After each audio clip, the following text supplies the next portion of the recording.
Four states' most watched news starts now.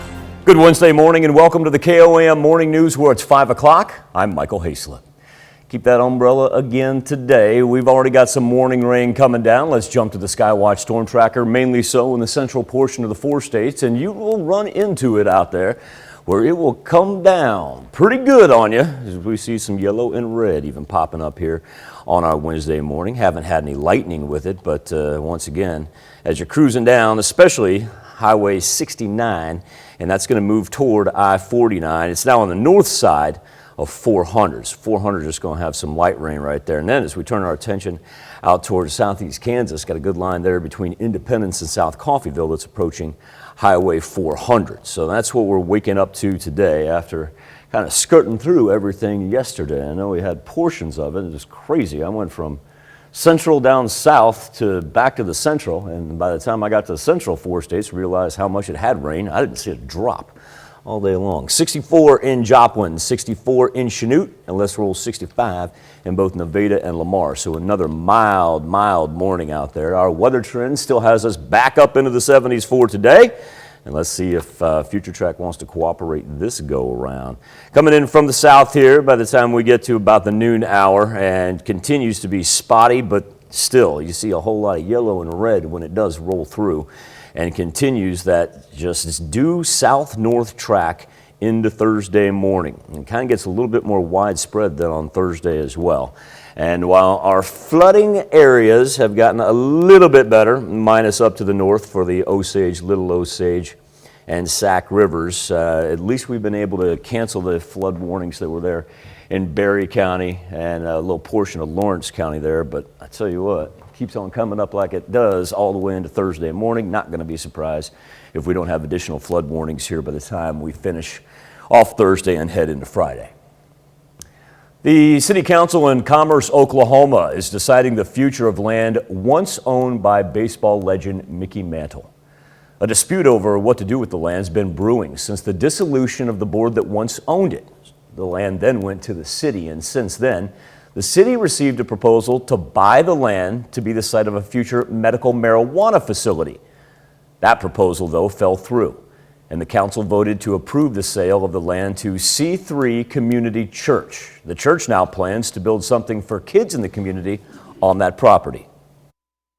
If we can, work and get that developed where the city has a long-term base of money coming in, is the biggest thing that can happen for this community. Church is paying a reported $130,000 for the Mantle property. Prosecutors accuse a Kansas House member of battery against two teenage students while he was working as a substitute teacher. The suspect is Republican State Representative Mark Samsel of Wellsville. A criminal complaint alleges that Samsel made physical contact with two teenage students and harmed one of them. Authorities are charging Samsel with 3 counts of misdemeanor battery. Joplin Health Board holding its first meeting in more than 2 years as the Health Board met yesterday at the Health Department to discuss several issues, including current COVID numbers and future issues they'd like to tackle. For the city, officials say the Health Department has provided around 4,500 vaccine doses, with the city averaging about 4 COVID cases a day.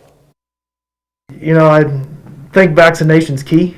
We got to continue to offer vaccine, and then if it's being offered, the only way to make it work is for individuals to actually receive it.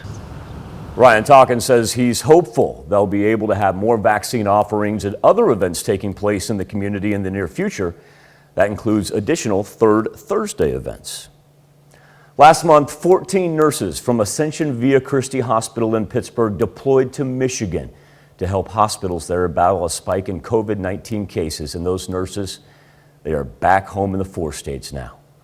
May sound heroic to us. These 14 nurses say part of their everyday job. Very, very, very gracious for the help and to teach, because that world is a little different than my world in a clinic versus working in a hospital in ICU. But it was a great experience. That was Autumn Wyatt, who we heard from right there. The nurses from Via Christi Ascension in Pittsburgh volunteered to work in ICUs and inpatient facilities across Michigan. Arkansas's Department of Transportation fired an employee who was responsible for inspecting a bridge. Well, it just so happens it's that bridge that connects Arkansas and Tennessee over the Mississippi River. Of course, here's why. You may remember the bridge was shut down about 2 weeks ago. Officials say drone evidence showed a fracture and showed this fracture as early as May of 2019. But the employee who was fired missed it, not only in 2019, but then again upon another inspection last year. Bridge had to be shut down for emergency repairs when officials noticed the damage. Not only did that disrupt traffic crossing over between Memphis and eastern Arkansas on I-40, but of course, all that river traffic under the bridge, it had to be temporarily halted. That held up more than 60 vessels and more than 1,000 barges between last Tuesday and Friday. Repairing the bridge for road traffic going to require 2 phases of construction. So our first phase in this fix for the bridge repair is where we're going to be having some plates, 35-foot long plates, steel plates going on each side of the fracture beam that's the lowest member on the bridge that you see over there. Our expectation is to have that fabricated Wednesday and Thursday of this week. CDOT has trucks ready to go on standby with help support vehicles also to go pick up the material, the 2 plates, which weigh about 18,000 pounds, and bring them directly to the job site. So our phase 2 design is also underway. Phase 2 is going to enable us to put equipment in, the resources in, to span that fracture, to be able to cut the fracture out and replace the fracture with a brand new material. Arkansas Department of Transportation has not yet set a reopening date. A Joplin man is dead from a head-on crash in Carl Junction, Missouri. Happened on Highway 171 north of Gum Road. Investigators say a car driven by 77-year-old Viola Hagg of Carl Junction crossed the center line and hit a car driven by 40-year-old Adam Dillo of Joplin. Dillo was killed at the scene. Hagg and a passenger in her car were both taken to a hospital with what police call disabling injuries. As we get closer to the 10th anniversary of the Joplin tornado, the reminder of what happened can be difficult for people who went through the tragedy. Mason Lillard and her cousin, they were in a truck at the Home Depot parking lot and were sucked up into the tornado. They were both seriously injured. Their physical recovery has taken years, but those emotional scars, they still remain. Mason, up until a few years ago, had panic attacks whenever there was inclement weather. I've learned that music has helped me a lot. I can just put in my headphones and just kind of block out what's all going on, whether it's storming or not, and I now can drive if it's storming myself, which is kind of a big overstep from being in a vehicle during the tornado. We also spoke with a psychologist to learn how survivors can cope with trauma, and that full story is on our website at KOAMnewsnow.com. We have some rain coming down in the central portion of the 4 states on this Wednesday morning, and every now and then you'll get one of those that's going to pour on you for 10 to 15 minutes as everything moves from south to north. No lightning associated with our early morning activity, and temperatures sitting in the low to mid 60s. Going to make it up into the 70s today, but more importantly, let's check out our rain that's going to roll from south to north. I think it'll be a little bit more consistent than what we had yesterday, when a whole lot of it down to the south resulted in some heavy cloud cover, but this one wants to stick around until late tonight into Thursday, and the chances for rain really not breaking up there until after we get through Friday. That's a look at this morning's top stories and weather in our first 7 minutes. Coming up on the KOAM Morning News, COVID-19 long-term effects. Doctors say the road to recovery from COVID-19 isn't easy. I'm Kevin Cork in Washington with an in-depth look at the long-term health problems plaguing many around the globe. That's coming up. A thriller on the diamond as Frontenac and Columbus battle it out for a 3A regional tournament championship. And what a new report says about the number of services Americans will subscribe to in the near future. You're watching the KOAM Morning News. We got more real news in the morning. Be right back.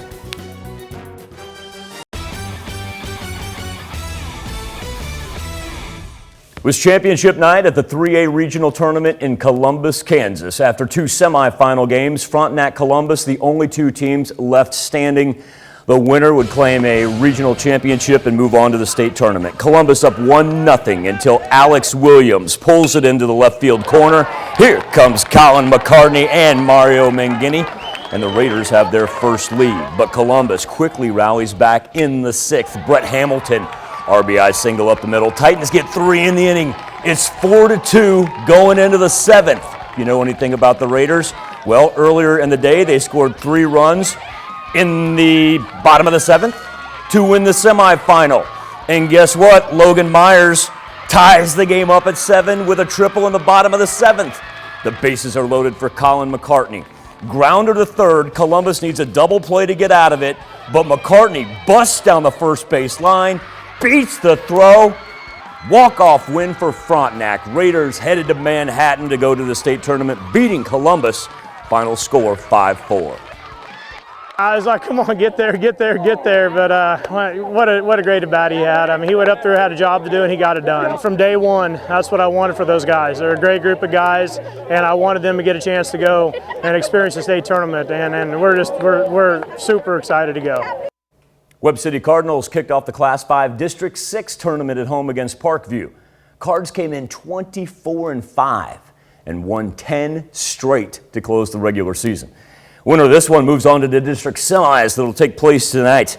Bottom of the first, Matt Woodmansee with the chopper to second. That brings home Tragan Parker, and Webb City now up a run. Same inning, Cole Gaiman, fly ball to center.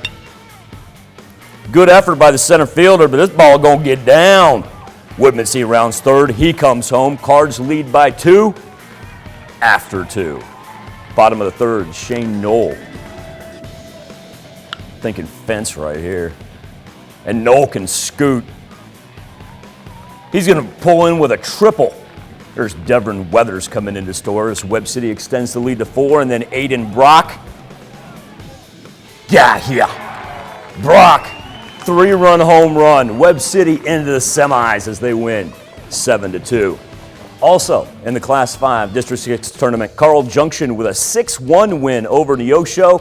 With that, CJ moves on to face Glendale. That game, part of the semifinals later today. Frontenac Raiders kick off the postseason in the 3A Regional Softball Tournament. Raiders went 16-4 in the regular season, earning the #1 seed in the bracket, and up against CNC rival Riverton in the regional quarterfinals. Second inning, Caitlin Hayslip. Get you some, kid. Maybe you won't have to do the dishes later on. Solo home run, Raiders up 2-0 after 2. In the next inning, Mia Brown let the big dog hunt. Brown, dead center, 2-run shot. Raiders score the first 5 runs of the day. Now in the 6th, Riverton not going away. Olivia Parker up the middle. That brings home Morgan Compton. And the 8th-seeded Rams making Frontenac work for it. But a gutsy performance by Brown in the circle, and the Raiders hold on, win it 5-3, and advance to play later today.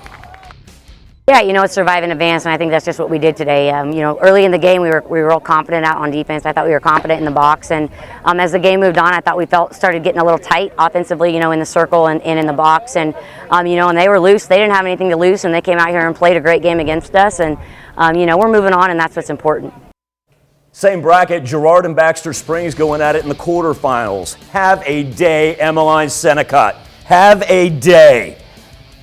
Emmeline hammers a 3-run homer to center. Girard jumps out to a 4-0 lead in the 3rd inning. I said have a day, Emmeline Senecott. Her 2nd home run of the game puts Girard up 5-0. They would finally intentionally walk her 3rd time up. Bases loaded. Look at the execution by Bailey Troike of Girard on the squeeze bunt. Absolutely beautiful by Bailey. Michaela Osma scores. Trojans move on. They will play Frontenac as they win this one 10-0. Did so in 5 innings. Still to come on the KOAM Morning News, calls for U.S. intervention. Protests nationwide as violence continues between Hamas and Israel. I'm Laura Podesta with details, including what one prominent Democrat is calling on the president to do for a more forceful response. And to check on our 7-day forecast when the KOAM Morning News returns. Got a little rain coming down here on Wednesday morning. In some places, not just a little rain, as we've got some yellow and even red poking out right there, especially between Independence and Parsons and now in Cherokee County, hanging over Columbus. The one up to the north progressing toward Fort Scott. Really, Highway 69, kind of our dominant thoroughfare right now that's going to have to absorb the majority of the rain. Starting to see a little bit over 400. So far, 44 and 49 looking okay. And everything is going to move from south to north. Haven't had any lightning. I'll tell you what, you can run into that on 69 right there. And I'll tell you firsthand, it comes down good for about 5 to 10 minutes. And I say good, I mean good. Flood warnings still in effect for the Osage and Little Osage throughout Vernon County. We were able to lift our ones on the eastern edge of southwest Missouri involving Berry County. 2-day rain totals. This is kind of the anomaly from yesterday. We got rain up to the north. We got a little bit, couple raindrops down there. That's that area. That was at 4 to 6 inches. Luckily, it just kind of stayed at that 4 to 6 inches right now. Of course, we're not done for the week. But then we were able to lessen up throughout southeast Kansas a little bit as well. Flood warnings still running, though, or still lasting from us all the way down to the Gulf of Mexico. So we haven't had any kind of change as far as that goes. Our temperatures right now ranging from 63 in Miami, 65 in Carthage and Lamar, 64 in Neodesha. So no type of a gap between the two, if you will, as everything stays really down to the south. Severe thunderstorm risk map right there as well. Let's talk about our rain for today as it moves in from south to north. And once again, that yellow, orange, and red continuing to stick around into the afternoon and evening hours with temperatures into the 70s. Pop up any flood warnings, we will have it for you on the Skywatch weather app. Time now to turn our attention to the KOAM News Now Facebook page and our morning Insta poll, the old streaming wars. Well, they're not dying down anytime soon, as a new report predicts. The average American will subscribe to 5 streaming services by the year 2024. Simply put, our question for you, how many streaming services do you use right now? You can log on to our Facebook page and let us know, or take part in our Insta poll, KOAMnewsnow.com/vote. Be back with Health Watch next.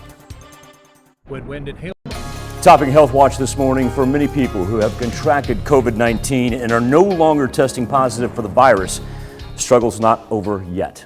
As medical professionals work to help patients still affected by lingering coronavirus-related symptoms, Kevin Cork has more on just how extensive long-term COVID can be.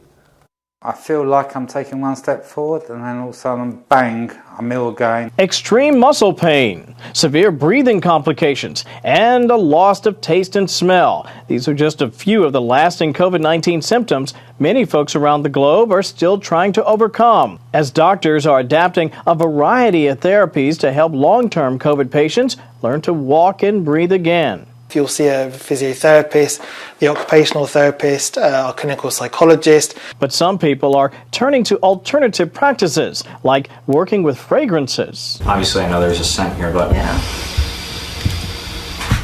can't identify it. Josh Goldenberg is one of many COVID survivors who still hasn't fully regained his sense of smell or taste. He's seeking help from scent experts in hopes of retraining his brain to recognize certain smells. Let's say that you have a part of your sense of smell, it's kind of impaired now. But now by trying various different fragrances, maybe for a particular person, you hit upon one or two things that the leftover sense of smell is able to perceive, sense. Meanwhile, a senior White House official reveals his own son is still suffering from prolonged COVID symptoms. He still suffers from tachycardia, shortness of breath, and ongoing and frequent flu-like symptoms. Long-term coronavirus symptoms are not just physical. Psychologists say many people are battling COVID-related anxiety, fatigue, and even depression. A new study looks at the link between blood pressure and dementia. Global researchers found that for women, high blood pressure increased risk, but for men, both low and high blood pressure were associated with an increased risk of dementia. Scientists say figuring out why there are gender differences could lead to better treatments. Millions of seniors on Medicare lack access to treatment for chronic obstructive pulmonary disease. You may know it as COPD. This is according to a new study in American Thoracic Society, showing many patients could not get the proper treatment because they did not live near a rehab facility.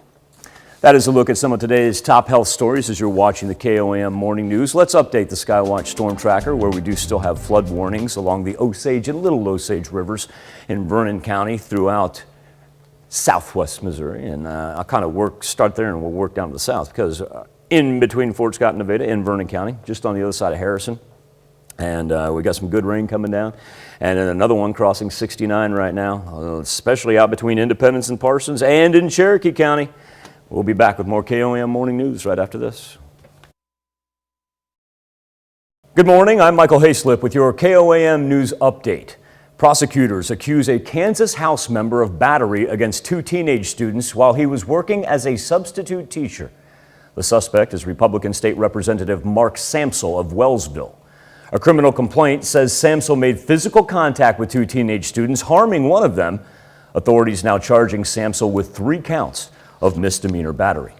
Arkansas Department of Transportation fired an employee who was responsible for inspecting the bridge that connects Arkansas and Tennessee over the Mississippi River. Officials say drone video showed evidence of that fracture as early as May of 2019, but the employee missed it, not only in 2019, but then again upon inspection last year. Bridge had to be shut down for emergency repairs last week when other officials finally noticed the damage. Take a look at our day planner on this Wednesday. Temperatures up into the mid-70s. More importantly, it's the rain that's going to roll in from south to north. Already getting pockets of it on this Wednesday morning, and as it continues through into the afternoon hours, going to see the reemergence of flood warnings. Still have them for the Osage and Little Osage River, and of course all your updates on the Skywatch weather app.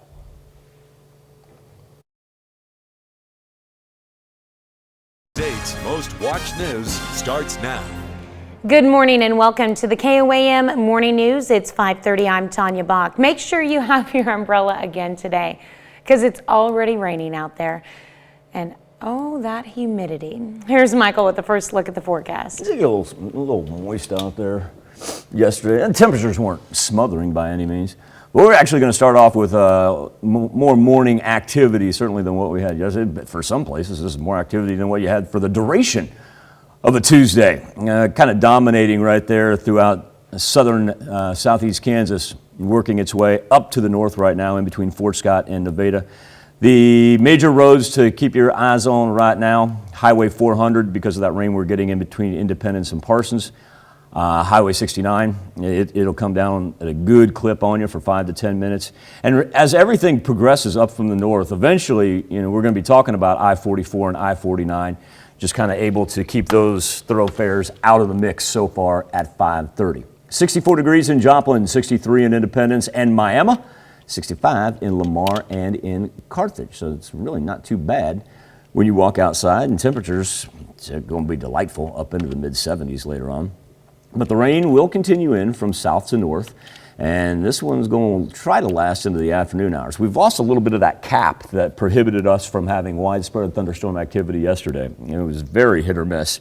I was telling the story earlier. I went from central to south, didn't see a raindrop, went from south to central, got back home, and I'm like, my goodness, power's off, basement's got water in it. I'm like, where did all this come from? Like I said, I know yesterday was very, very spotty for everybody. 7-day forecast. We're going to roll 60% chances of thunderstorm activity for Wednesday and Thursday. Finally, on Friday, we begin to taper off and head into the weekend.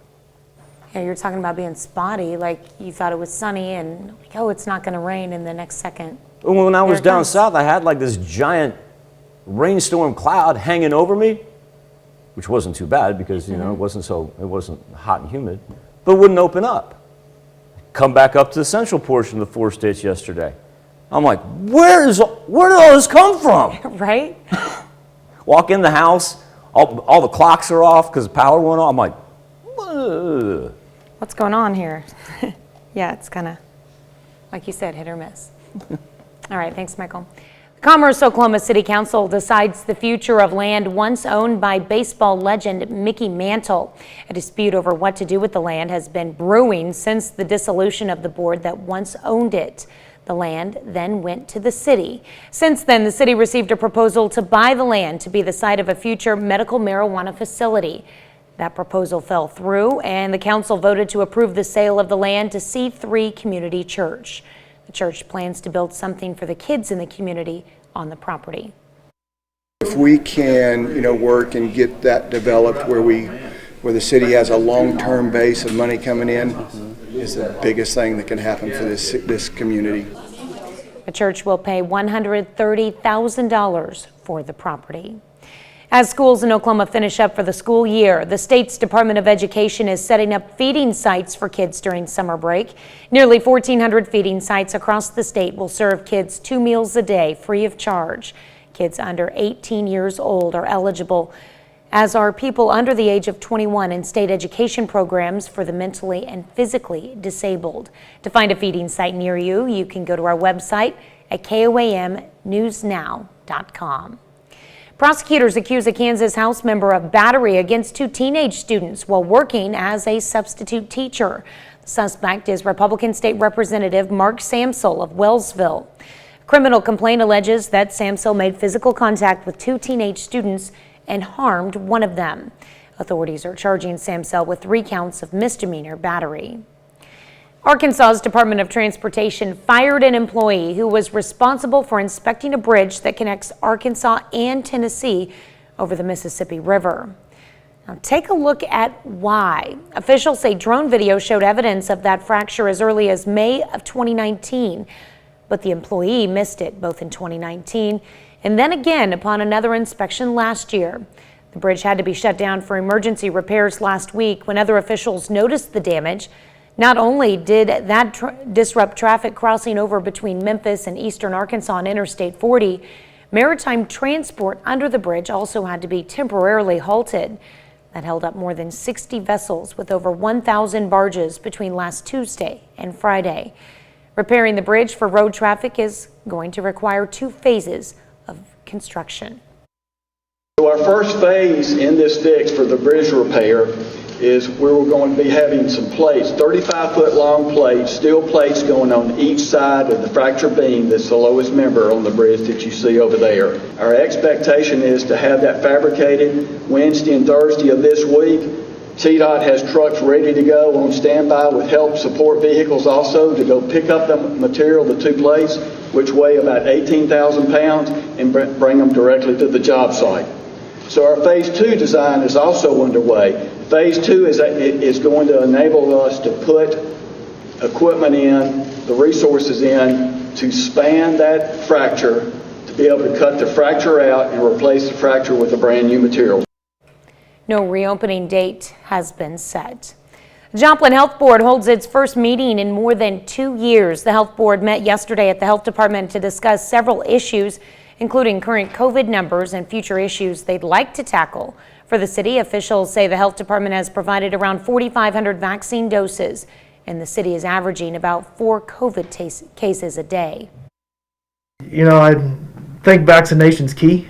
We got to continue to offer vaccine, and then if it's being offered, the only way to make it work is for individuals to actually receive it.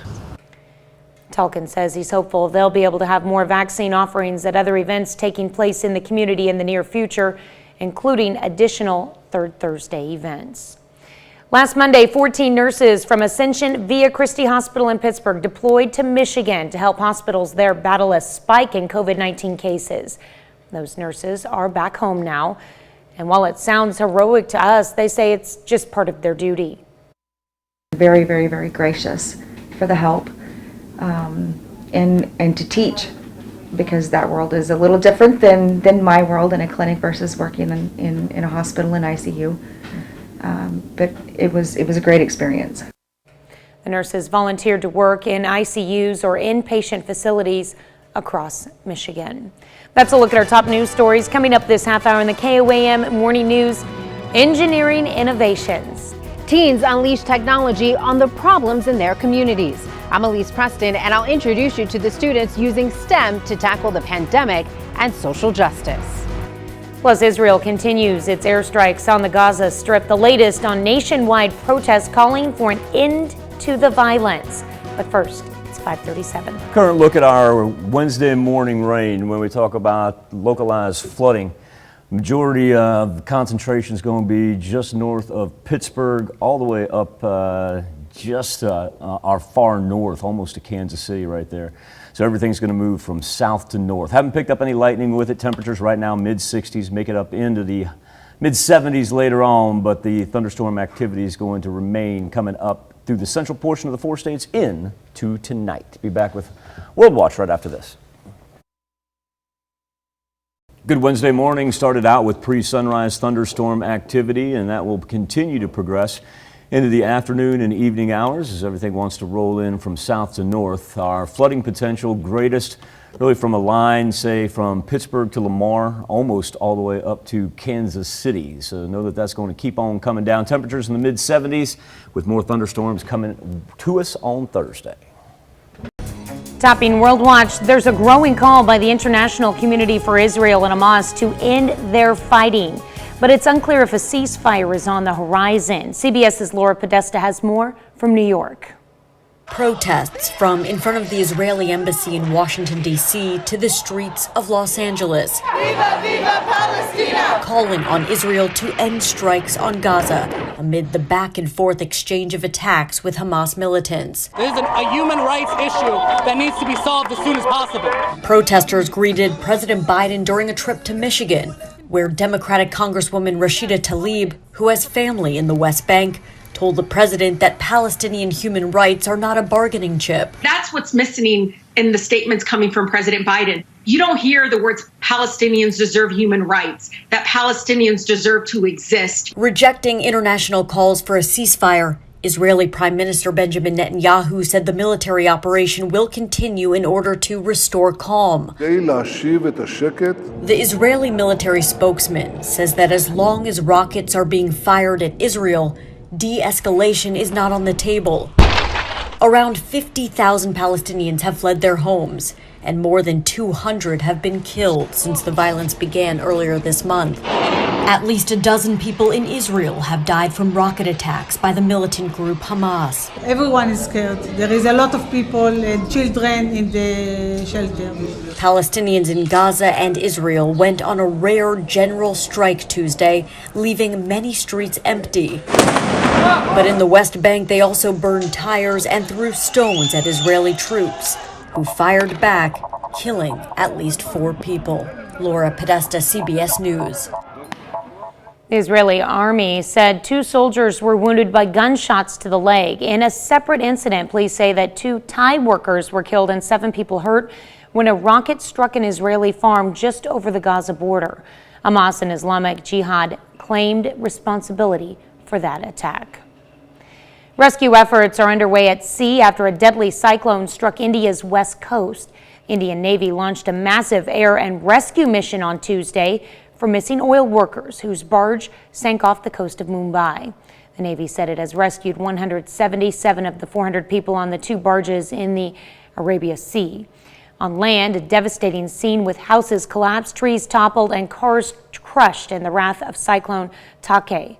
At least 17 people have been killed by the powerful storm. Cyclone Take is the most powerful storm to hit the region in more than 2 decades. The top of an iconic rock formation in the Galapagos Islands collapses into the Pacific Ocean. Visitors on a tourist boat saw the exact moment when Darwin's Arch collapsed Monday. The owners of the tourist boat released a Facebook post soon after saying, quote, "The world-famous Darwin's Arch collapsed in front of their eyes."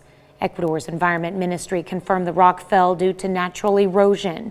The rock structure is more than 140 feet high and 75 feet wide and is a popular tourist attraction for scuba divers visiting the island. That's a look at some of your biggest headlines from around the world. Let's toss it over to Michael for something to talk about. Thank you, Tanya. On the KOAM News Now Facebook page and our morning Insta poll on the good old-fashioned streaming wars. I guess they're not old-fashioned.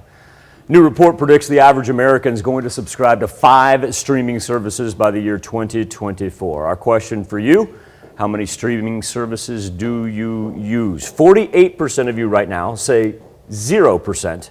But look at what's so we got 47% saying 0. But look on the other side of the spectrum. Coming in second place is 5+ at 24%. So that's an interesting dichotomy right there. You can let us know how many you have, and each and every morning take part in our Insta poll. Go to KOAMnewsnow.com/vote. We'll be back with the news you need to know before you head out the door right after this. Pandemic sent most of America's students home and online for a time, but it also inspired many to solve pandemic and social justice problems using technology. Elise Preston introduces us to students from around the country getting national recognition for their engineering innovations.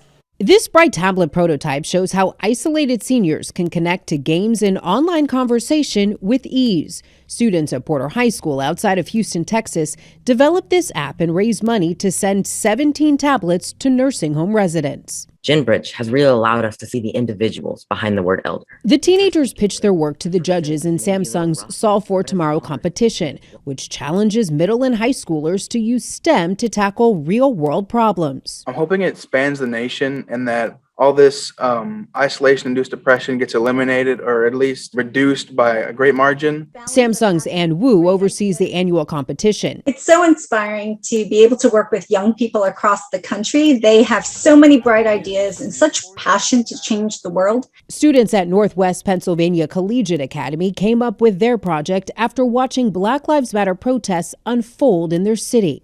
At some point in the evening, the protest evolved into a riot and police came out in force in full riot gear.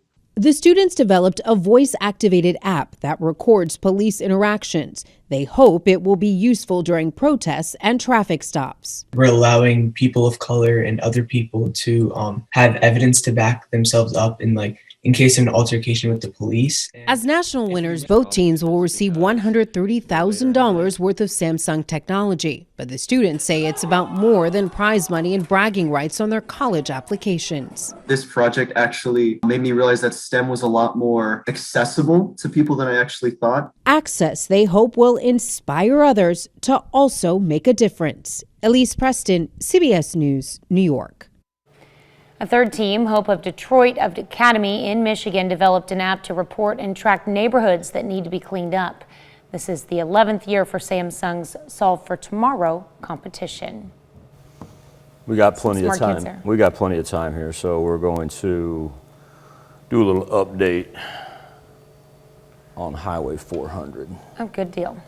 Yep, right in here. I'm going to put on the storm tracks just to show you kind of what we're eyeballing here. It's going to be just about the curve, the old bypass, working its way to the north. Bypass, I mean by Parsons right there, working its way just to the north. Got on the north side of Highway 400, but that thing is coming down good. And remember the cone shape there is just, think about it as a cheat sheet. Just gives you an idea of exactly where it is headed. But that's it shows you once again 400, 69, 54. Those are our major highways that are really, really getting it right now. Haven't picked up any lightning. We've been okay on that.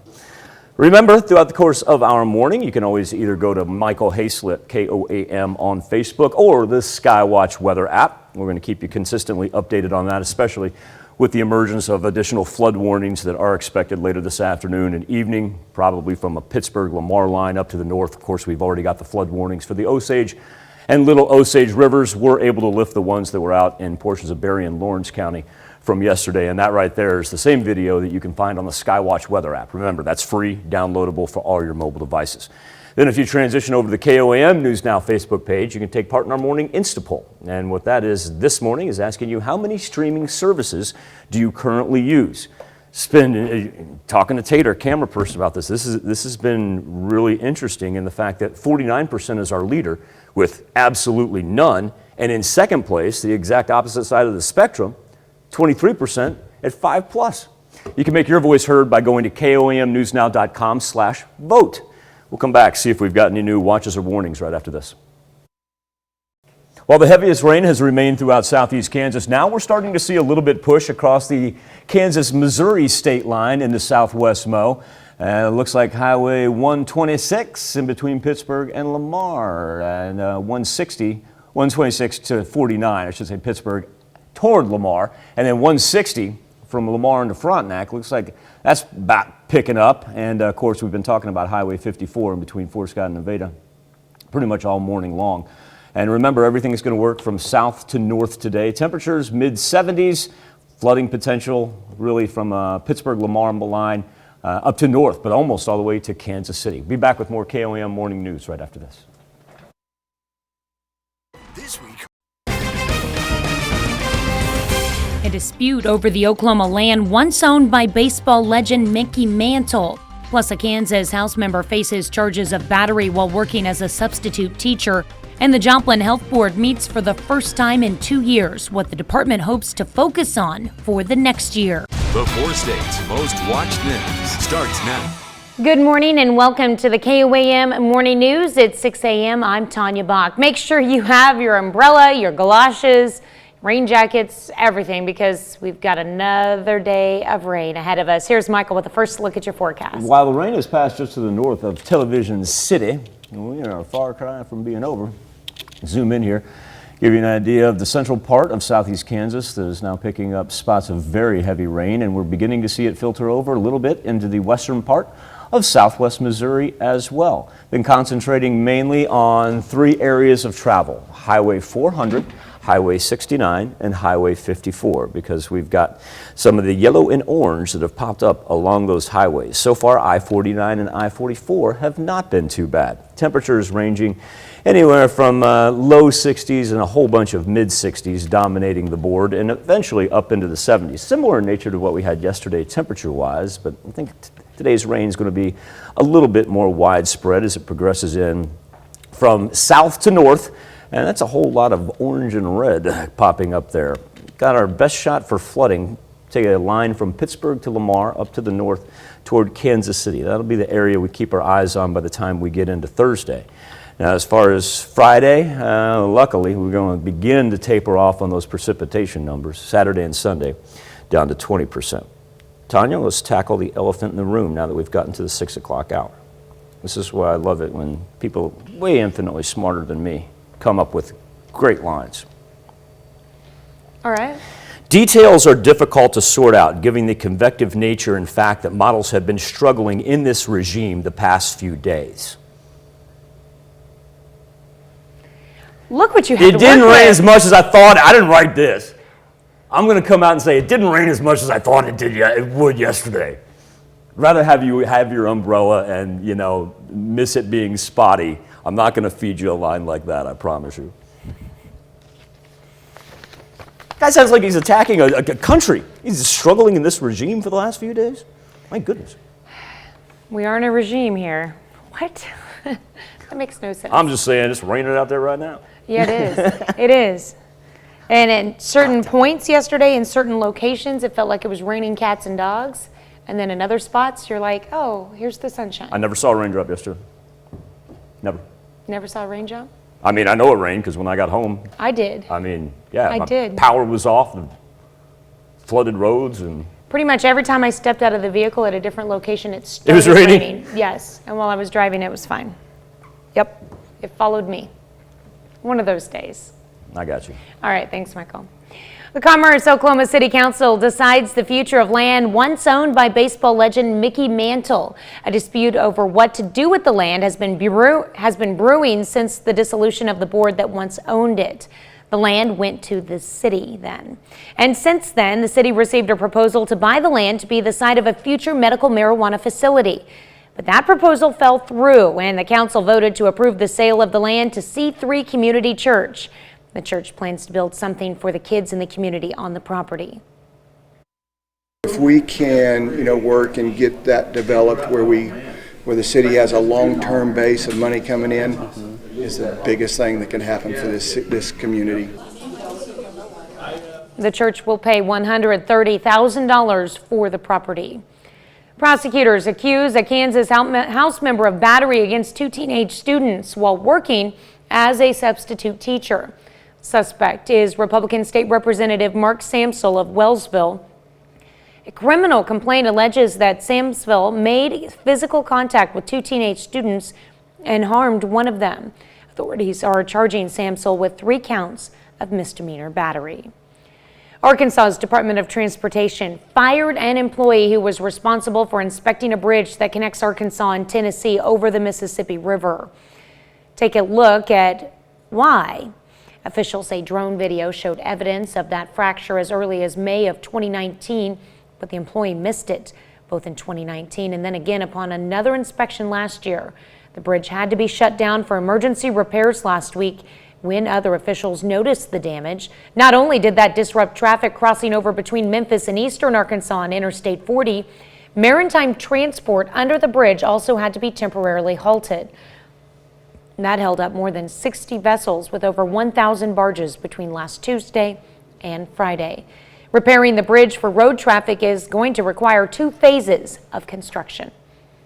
So our first phase in this fix for the bridge repair is where we're going to be having some plates, 35-foot long plates, steel plates going on each side of the fracture beam that's the lowest member on the bridge that you see over there. Our expectation is to have that fabricated Wednesday and Thursday of this week. TDOT has trucks ready to go on standby with help support vehicles also to go pick up the material, the 2 plates, which weigh about 18,000 pounds, and bring them directly to the job site. So our phase 2 design is also underway. Phase 2 is going to enable us to put equipment in, the resources in, to span that fracture, to be able to cut the fracture out and replace the fracture with a brand new material. No reopening date has been set. A Joplin man is dead from a head-on crash in Coral Junction, Missouri. It happened on 171 north of Gum Road. Investigators say a car driven by 77-year-old Viola Haig of Coral Junction crossed the center line and hit a car driven by 40-year-old Adam Dillow of Joplin. Dillow was killed.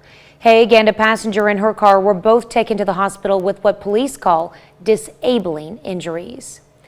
The Joplin Board of Health holds its first meeting in more than 2 years. The health board met yesterday at the health department to discuss several issues, including current COVID numbers and future issues they'd like to tackle. For the city, officials say the health department has provided around 4,500 vaccine doses, and the city is averaging about 4 COVID cases a day. You know, I think vaccination's key. We got to continue to offer vaccine, and then if it's being offered, the only way to make it work is for individuals to actually receive it. Ryan Talkins says he's hopeful they'll be able to have more vaccine offerings at other events taking place in the community in the near future, including additional Third Thursday events. While some still struggle with the scars of the 2011 tornado, Joplin emergency officials are focused on what people might forget. In the years since the disaster, officials like Jasper County Emergency Management Director Keith Stammer have worked on policies and programs to prevent the worst from happening again. But as the years wear on, Stammer says it's harder to make sure people are aware of those programs. Every year we get a little farther away from the Joplin tornado. Every year we have a little less interest in our storm programs and in our safety programs. And so we have to constantly promote storm safety just to remind people what has happened to us. The addition of public storm shelters is just one of the changes made by the city and other local officials to enhance safety during severe weather. You can find a list of those shelters on our website. And again, that's at KOAMnewsnow.com. It's 6:07. There's some more heavy rain coming down on Highway 400. That's just about at York Road, where you'd head toward Oswego and then hanging right over Parsons. On the bypass up by Erie, we got a good one rolling. Up by in between Fort Scott and Nevada. We're lessening up there by Nevada, but now as we work towards Shell City and El Dorado Springs, that one really picking up as well. There's a little motion for you as we're seeing it spread into southwest Missouri. Temperatures in the mid-70s this afternoon as rain continues to move from south to north. And that's a look at this morning's top stories and weather in our first 7 minutes. Coming up on the KOAM Morning News. This Wildcat Wednesday, we find out about Broom's Edge grass and why you don't want it on your land, and confusion about mask wearing. Many are still confused about when to wear their mask after new recommendations from the CDC. I'm William Lajeunesse in Los Angeles. What you need to know coming up. Plus, one of the most popular products during the pandemic has been firearms, why gun sales continue to rise. You're watching the KOAM Morning News. More real news in the morning. We'll be right back. In Money Watch this morning, we've seen many products become popular during the pandemic, including puzzles, home improvement items, and exercise equipment. But one item continues to see record sales. Chris Martinez tells us what it is. Sales at Fuquay Gun & Gold in North Carolina have been non-stop since the pandemic started. Every time a stimulus check hits, the lines go around the corner. Owner Clay Osley says this is the busiest he's been in his 17 years of selling firearms. There's a tremendous amount of people still buying firearms for home defense this year. Also a ton of interest in concealed carry classes and in concealed carry firearms this year. Maria Larios says she wants one for self-defense after seeing the past year of unrest and recent mass shootings. I have a child, I feel like I need to protect myself. Gun stores nationwide are seeing an increase in customers. The FBI says there were almost 16 million background checks for firearm purchases during the first 4 months of this year. That's a 31% increase compared to the same time in 2020. Take a nice breath. Firearm facilities are seeing buyers from all demographics. Josette Severson owns a store and training facility in North Dakota and says more senior citizens are coming in to take classes. Now during the day, several times a week at 10 in the morning, we have our Silver Bullet Club, which is for 60 plus. Many buyers are also concerned about future gun control legislation. It's very, very uncertain at this time in our nation, and that tends to make firearms sale for sure. And right now, gun sales are on pace for a record year. Chris Martinez, CBS News, Los Angeles.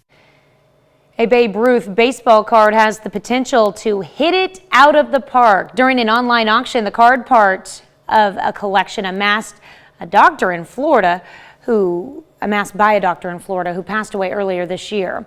Thomas Newman's collection included more than 1,000 vintage and modern baseball, football, and hockey cards.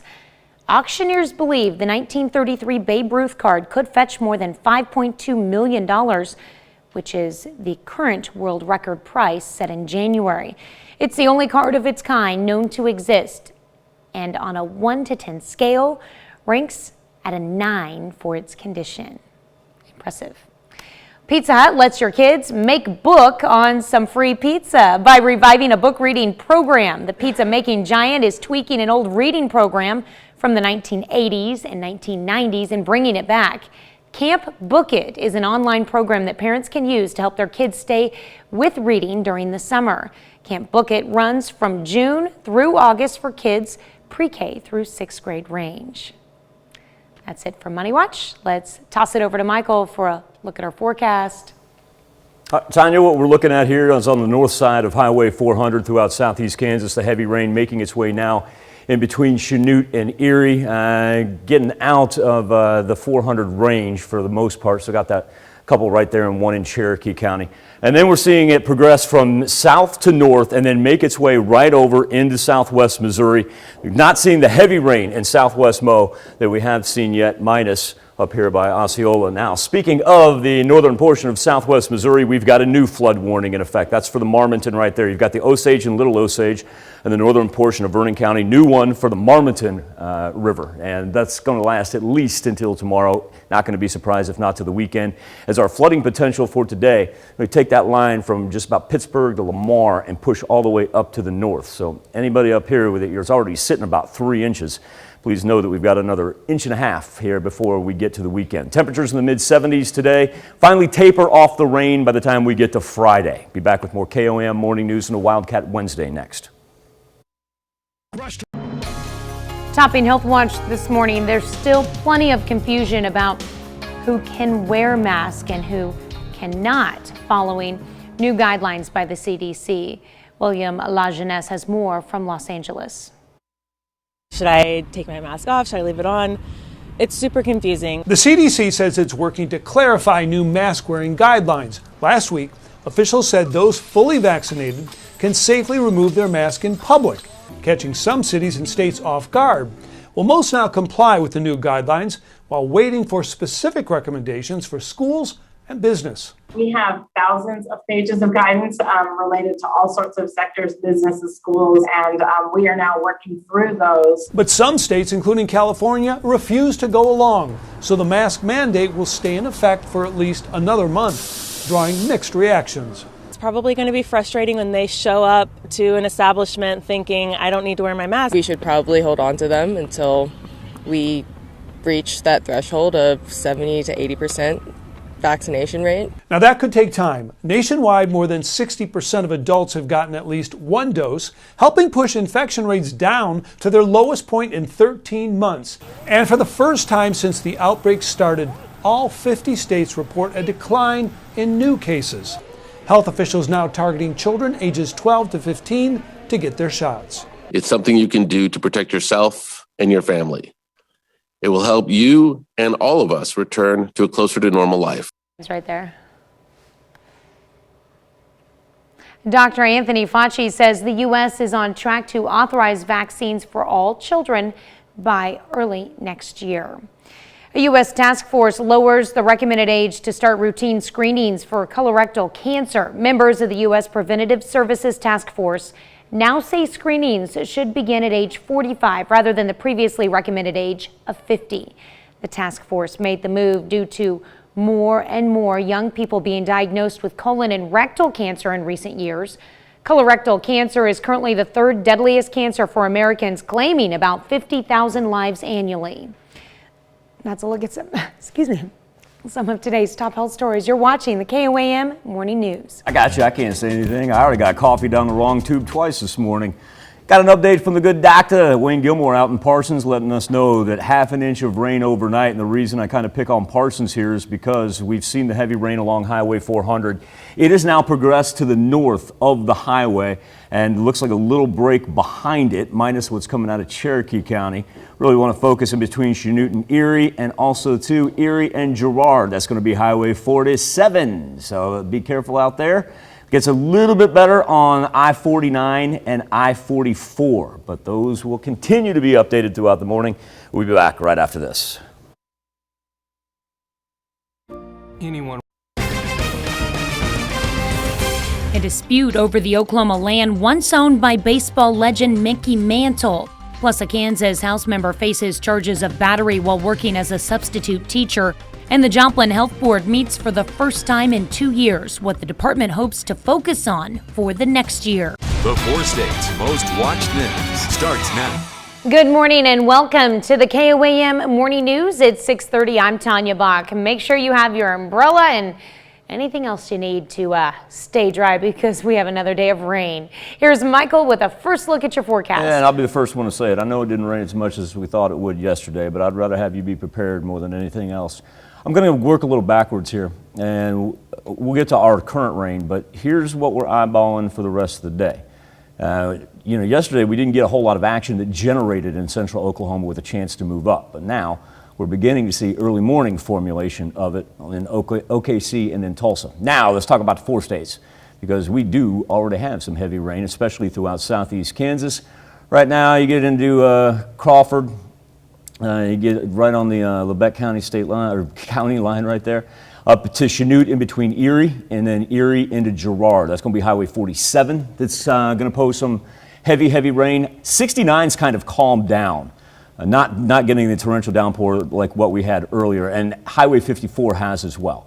But once again, we're not done as of yet. Now we are going to get a little mid-morning break here. Now let's run down here to Mack County, where we're starting to pick up along the Arkansas-Missouri state line. And to give you an idea, it just keeps on coming from south to north. Very, very comfortable outside, albeit almost humid, if you will, for this time of the morning, as temperatures are already into the mid-60s. We'll be talking mid-70s here later on today. Of course, mostly cloudy skies. You get that peak of sunshine, kind of like what we did yesterday. But our flooding concerns, want to talk about a line that stretches from about Pittsburgh to Lamar, and it makes its way up toward Kansas City, because look at that on our far northern counties right there around the noon hour. That's coming down at a good clip. And then we just kind of roll through. We're not looking at anything severe. Flooding is still our main concern, coming off of what we've had since Monday, as we have a new flood warning this morning for the Marmaton River in Vernon County, Missouri, to go along with the Osage and Little Osage that remain up until the weekend. All right. Well, countywide flood warnings we have been able to lift, specifically for the one in Berry County and in Lawrence County, and that's where we saw that anywhere from 4 to 6 inches. And that was before yesterday. That's good. That's very good. All right. Thanks, Michael. Well, the Commerce Oklahoma City Council decides the future of land once owned by baseball legend Mickey Mantle. A dispute over what to do with the land has been brewing since the dissolution of the board that once owned it. The land then went to the city. Since then, the city received a proposal to buy the land to be the site of a future medical marijuana facility. That proposal fell through, and the council voted to approve the sale of the land to C3 Community Church. The church plans to build something for the kids in the community on the property. If we can, work and get that developed where the city has a long-term base of money coming in, is the biggest thing that can happen for this community. The church will pay $130,000 for the property. Prosecutors accuse a Kansas House member of battery against 2 teenage students while working as a substitute teacher. The suspect is Republican State Representative Mark Samsel of Wellsville. A criminal complaint alleges Samsel made physical contact with 2 teenage students and harmed one of them. Authorities are charging Samsel with 3 counts of misdemeanor battery. As schools in Oklahoma finish up for the school year, the state's Department of Education is setting up feeding sites for kids during summer break.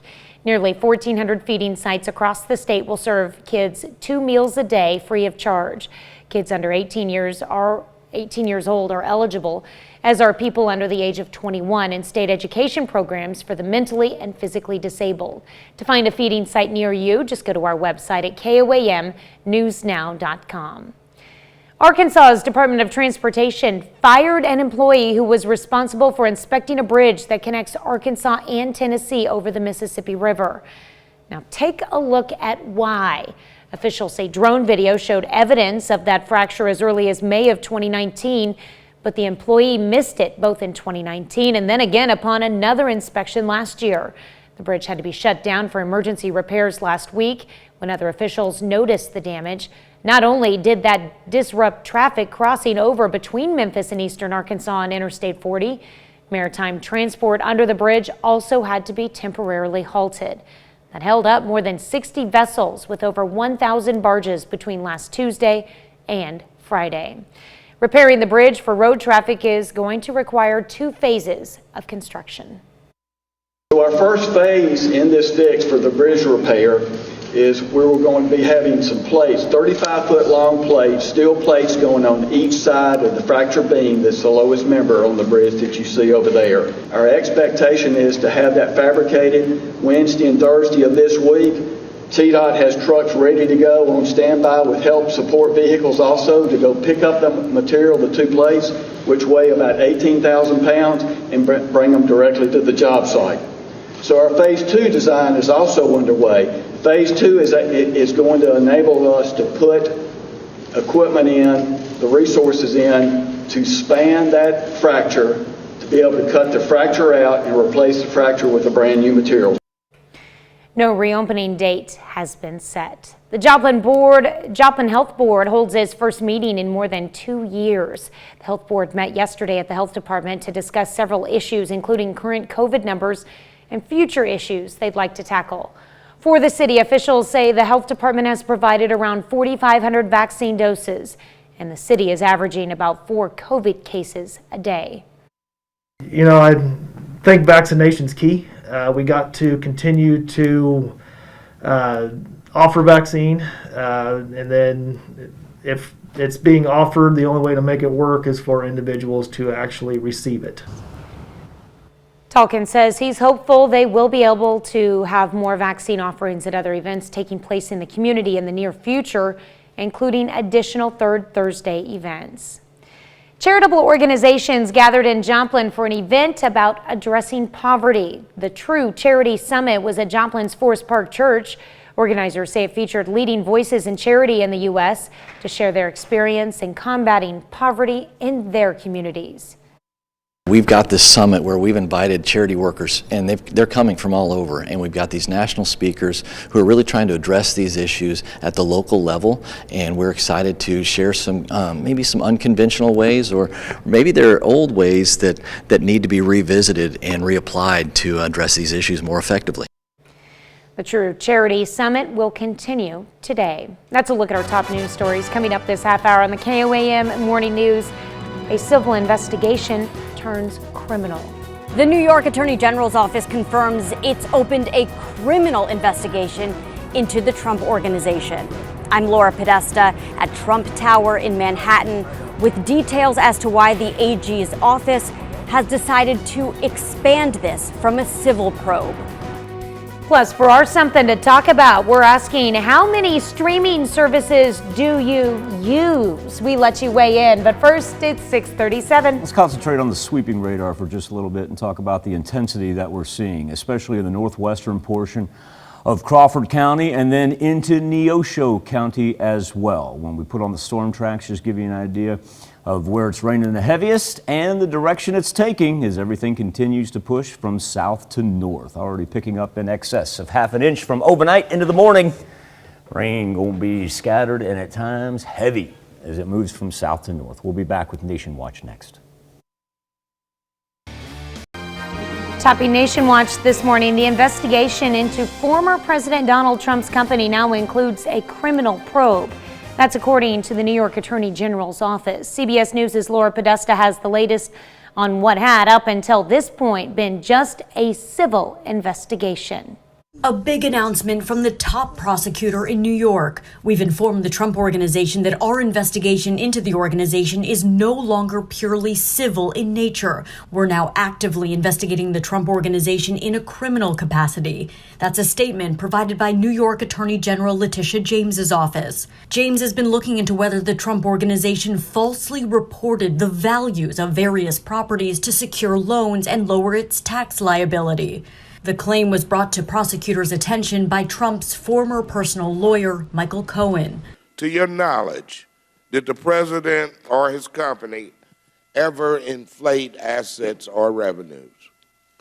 Yes. And was that done with the president's knowledge or direction? Everything was done with the knowledge and at the direction of Mr. Trump. For more than 2 years, Manhattan's District Attorney Cy Vance has been investigating Mr. Trump's pre-presidency business dealings and whether his company manipulated the value of assets. The Trump Organization could not be immediately reached for comment. Mr. Trump has said that both investigations, overseen by Democrats, are politically motivated. Laura Podesta, CBS News. The New York AG's office has not said yet what exactly triggered the criminal probe. The North Carolina Sheriff's deputies who fatally shot Andrew Brown Jr. will not face criminal charges. The district attorney says the officers' actions were justified because they were confronting a suspect who had access to a potentially deadly weapon, his car. Brown's family is calling on the Justice Department to review the case. Intense rain and winds batter parts of Baton Rouge. More than a foot of rain fell on parts of Louisiana's capital. Officials reported at least 2 people died from the floods across the state. Thousands of people are without power, and emergency crews are working around the clock to help evacuate people trapped in their homes. That's a look at today's top national stories. Let's check back in with Michael for our Something to Talk About. Thank you, Tanya. On the KOAM News Now Facebook page and our morning Insta poll, streaming wars. Well, they're not dying down anytime soon, as a new report predicting the average American will subscribe to 5 streaming services by the year 2024. Active Constellation co-founder says a recent Outlook report by the company making that prediction, and it comes as even more streaming services enter the space. Among options, of course, you got Netflix, Hulu, Disney+, Peacock, HBO Max, Amazon Prime. List goes on and on. Our question for you is, how many streaming services do you use? This has been extremely interesting all morning long, because on one side of the spectrum, we've got 43%, our Clubhouse leader, that says 0, absolutely none. However, in second place, 5+ comes in at 21%. So what is that, 64%? You've only got 36% in between 1 and 4. You can make your voice heard by going to KOAMnewsnow.com/vote. We're going to come back, celebrate birthdays and anniversaries right after this. On our Facebook page and our morning Insta poll, we're asking, how many streaming services do you use? As it's estimated, by the year 2024, the most households will have 5 or more streaming services. And interestingly enough, 42% is going to close the show as the winner with 0 streaming services. But also, too, need to point out that the opposite end of the spectrum, coming in second place, was 5+ at 19%. I want to thank you all for your engagement this morning. And remember, you can log on to the KOAM News Now Facebook page each and every morning and take part in our Insta poll by going to KOAMnewsnow.com/vote. Tanya? All right. There's a The check. tie been crooked like that? No, not at all. It just happened.